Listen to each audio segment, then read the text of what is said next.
and cats really enemies?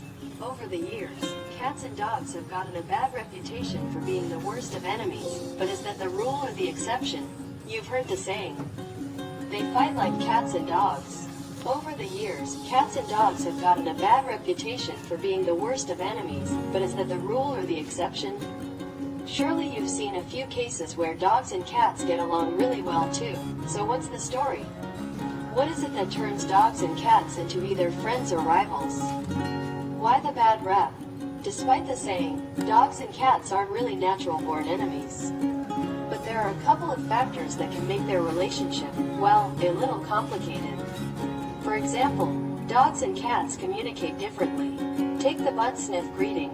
Dog meets dog, dogs exchange butt sniffs, dogs are now best buds. Cats, on the other hand, may not respond quite as well to the butt sniff greeting since it isn't their natural behavior. Getting their butt sniffed by a dog might prove to be scary, uncomfortable, and most unwelcome for a cat. It may even provoke a fleeing response, which is the perfect segue to the next interspecies problem that arises: predatory instincts. You see, when dogs were first domesticated, they were often trained to hunt small, furry animals. So, imagine the scene. Cat greets dog, dog sniffs cat's butt, cat is completely freaked out by this undignified behavior and darts away. Dog's predatory instincts kick in and he thinks, must chase small furry creature that is escaping. Dog chases cat becomes even more terrified and friendship becomes unlikely. You get the idea. Fortunately, there are a few things you can do to help smooth out the wrinkles in the cat-dog relationship. Dogs and cats can get along. One way to make sure your dog and cat get along is to raise them together. When a dog and a cat are very young, they don't see one another from a predator-prey perspective.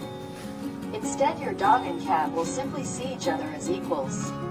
Plus, your cat will find it easier to adapt to all those unseemly dog behaviors. If you want to introduce a new kitten to your dog or a new puppy to your cat, there are other things you can do as well.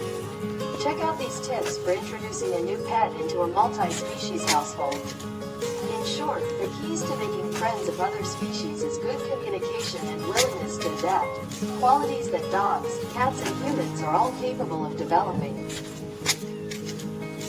Thank you for your listening.